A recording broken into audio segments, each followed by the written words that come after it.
I'm Howard Phillips Lovecraft, and today's question comes to us from Mikhail, who would like to know my thoughts on the Bolshevik Revolution and communism. Now, any conversation about politics is bound to be a fraught venture, but I'm in a particularly precarious position given how well known many of my political utterances are. Due, of course, to my voracious appetite as a letter writer, I left quite the paper trail, which people have pored over in the intervening decades and found all sorts of incriminating lines left behind.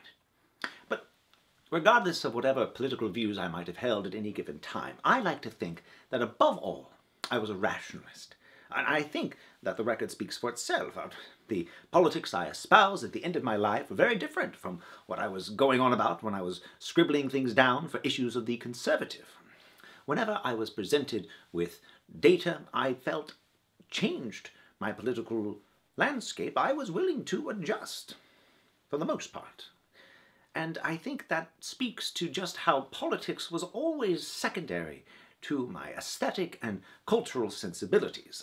So much of politics becomes, well, a team sport or a religion where people pick sides and fling mud back and forth across at one another and aren't willing to engage in actual discourse on really understanding what is at stake.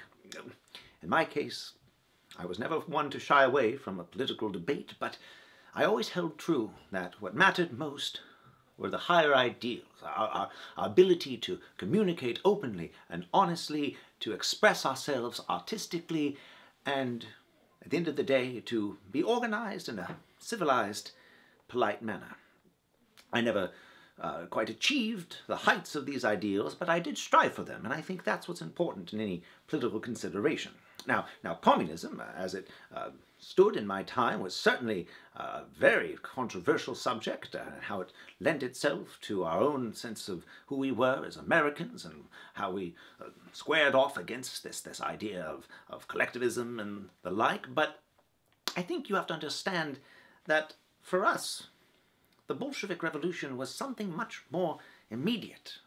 For you, history has eroded the harsh edges of memory, and you view the revolution, the Soviet Union, as an inevitability, when for us it was unfolding day by day. We didn't know just what it was going to look like, and that created a sense of unease, a sense of tension, of expectation that simply cannot be understood by a modern audience.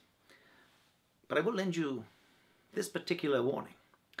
Think about all that's happening now in the political landscape, and imagine how in 100 years' time people will look back and view all this as inevitable. Makes you pause, doesn't it? As always, I'm Howard Phillips Lovecraft,